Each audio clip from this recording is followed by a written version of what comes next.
السلام عليكم ورحمة الله وبركاته، مساكم الله بالخير جميعا. في هذا الوقت الثلث الأخير من الليل، لو قلت لك فيه لك مقابلة مع وزير أو أمير أو تاجر كبير، تطلب منه ما شئت، أنت وش تسوي؟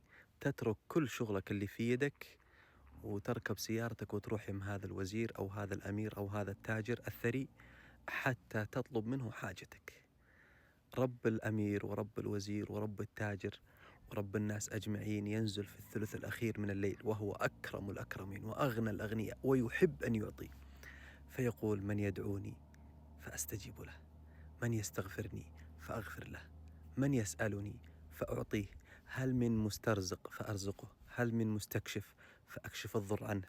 وذلك في كل ليلة. الثلث الأخير هذا أنا أعتبره من أعظم الفرص التي تمر علينا كل ليلة.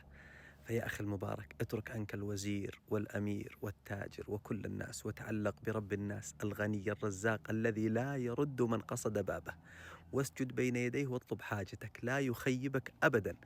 قال النبي صلى الله عليه وسلم: إن الله حيي كريم يستحي من عبده إذا رفع إليه يديه أن يردهما صفرا خائبتين. وهو قال جل وعلا: ادعوني أستجب لكم.